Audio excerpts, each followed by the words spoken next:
नमस्कार दोस्तों बात बहुत दिलचस्प है जो मैं आपसे बांटने जा रहा हूँ। लेकिन क्योंकि ये इसका संबंध हमारी बौद्धिकता से है, हमारे इंटेलेक्ट से है, इसलिए तकलीफ़ भी होती है कि ऐसी बातें क्यों होती हैं। लेकिन है बहुत दिलचस्प मुद्दा।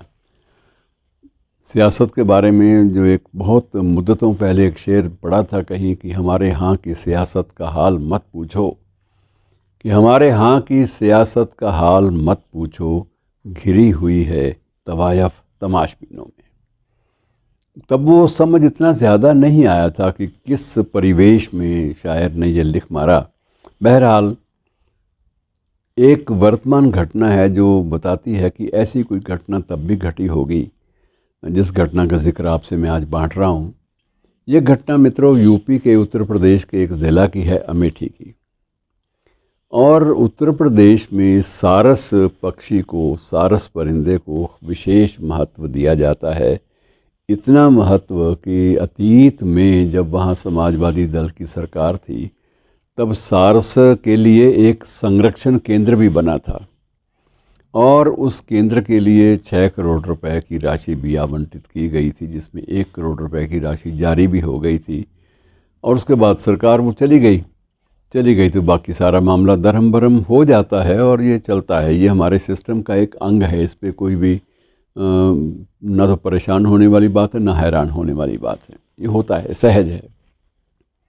अब जो घटना घटी है वो ये है कि एक सारस घायल हो गया और एक व्यक्ति ने, आरिफ नाम के एक व्यक्ति ने उस सारस को, घायल सारस को उठाया और उठाकर उसके ज़ख्म जो हैं वो उसको साफ़ कराया और वो किसी पक्षी अस्पताल में ले गया। वहाँ थोड़ा सा उसको ट्रीटमेंट दिलवाया और उसके बाद उसको घर ले आया। भी जब तक ये ठीक ना हो जाए मैं इसे बाहर खुले में ना छोड़ूं, क्योंकि अभी बेबस है, कोई दरिंदे जानवर टूट पड़ेंगे तो इसको खा जाएंगे। और एक सहज भाव से, इसमें कोई उसका विशेष कोई आग्रह नहीं था। अब वो ले आया और जब उसने सेवा करनी शुरू की, सारस को कुछ खिलाना पिलाना भी शुरू किया, सारस की वो ज़ख्म भी, उनका इलाज भी शुरू किया, तो एक अघोषित रूप से दोनों में दोस्ती हो गई। होता है, परिंदे और पालतू जानवर इसी तरह से जब उनको बहुत प्यार या बहुत चीज़ें, संरक्षण मिलता है तो वो कहीं ना कहीं एक अपनत्व महसूस करते हैं। और जब ये बात थोड़ी सी फैली कि सारस उसके पीछे नहीं छोड़ने को तैयार, तो उन्हीं दिनों में उसकी जिस पार्टी से उसका ताल्लुक़ था, आरिफ का, उस पार्टी के नेतागण वहाँ पर आए कुदरती, और उनको भी पता चला कि एक सारस और आदमी की दोस्ती जो है वो क्या होती है। तो वो भी दिलचस्पी के वश चले गए और उसकी तारीफ़ भी की और उसका ज़िक्र मीडिया में भी किया कि देखो, इंसान की परिंदों से या इनसे भी दोस्ती हो सकती है। अब वहाँ के प्रशासन के कुछ एक लोगों को, प्रशासन तंत्र को ये बात अच्छी नहीं लगी कि ये कमबख्त मीडिया में भी सुर्खियाँ जुटा रहा है। ये तो बड़ी गलत बात है। केंद्र हम खोल रहे हैं, परिंदे हमारे और सारा कुछ, और ये कैसे हो गया।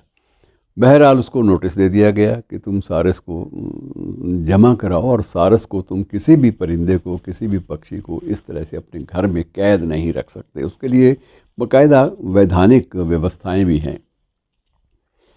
तो मित्रों, सारस को वहाँ से ले आया गया और वहाँ से लाकर उसको चिड़ियाघर में डाल दिया गया, जहाँ उनके परिंदों की जगह होती है। सरकारी तौर पर वो कर दिया गया, लेकिन सब्र नहीं हुआ अधिकारी वर्ग को, और उन्होंने एक नोटिस भी जारी कर दिया कि तुमने इतने अरसे तक, इतनी अवधि तक सारस को जानबूझकर अपने घर के पिंजरों में कैद रखा और तुम्हारे खिलाफ क्यों ना कार्रवाई की जाए, जो संबंधित कानून हैं उनके तहत कार्रवाई क्यों ना हो। अब मित्रों, ये दिलचस्प बात है कि एक सारस की और एक इंसान की दोस्ती की लड़ाई अब धीरे धीरे सियासी जंग का रूप लेती जा रही है। मामला अदालत में भी है। अदालत में उसको भी जाना पड़ा जिसने सारस को बचाया था, अपनी जान बचाने के लिए भी और अपनी ज़िद के लिए भी।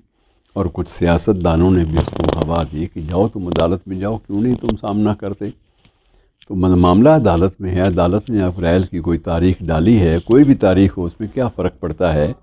लेकिन हमारे यहाँ की सियासत या राजनीति में कब कोई चीज़ मुद्दा बन जाए, इसका कुछ भी इम्कान, कुछ भी पता नहीं है।